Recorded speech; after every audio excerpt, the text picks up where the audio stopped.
মহিলা নেত্রী দেশের ভিতরে ক্ষমতায় না আইসা যে কোনো একটা পুরুষ মানুষ আসুক।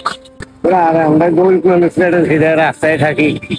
ইউনিটকে দেওয়া হয়েছে, আমি একটু আগেই দেখলাম যে ডক্টর ইউনিটকে প্রধান উপদেষ্টা হিসেবে দেওয়া হয়েছে। এটা আসলে ওনাদের খুব ভালো একটা ডিসিশন। উনিও অনেক সত্য কথা বলার জন্য অনেক লাঞ্ছিত, অনেক অপমানিত হয়েছে। এখন ওনাকে দেওয়াটা ভালোই হয়েছে। দেশের পুরনো কাঠামোকে ভেঙে ফেলে নতুন দেশ গড়ার স্বপ্ন নিয়ে যে দেশ পুনর্গঠন কার্যক্রম শুরু হয়েছে তার বিজয়ের প্রায় 24 ঘন্টা পেরিয়েছে। কি ভাবছে নতুন স্বাধীন দেশকে নিয়ে? খুবই ভালো।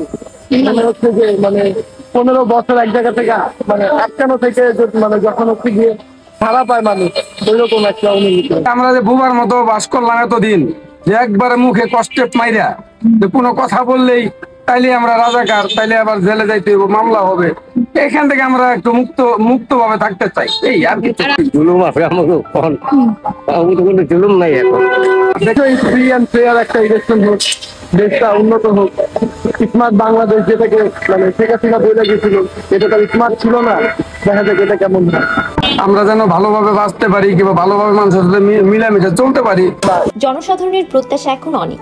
তরুণ প্রজন্মের নতুন কাঠামোতে তারা এখন স্বপ্ন দেখছে এমন একটি দেশের যেখানে থাকবে না কোনো হানাহানি, যানজট, ঘুষ নিয়ে চাকরি নেবার প্রবণতা থাকবে না, থাকবে প্রকৃত মেধাবীরা পাবে তাদের যোগ্য সম্মান, দুমুঠো ভাত হাসি মুখে পরিবার নিয়ে খেতে চায়, তার সাথে মন খুলে কথা বলার চলার স্বাধীনতাও যেন তারা পায়। তবে বিগত 15 বছরের ভয়ানক অভিজ্ঞতা থেকে এখনো বেশ আতঙ্কে তারা।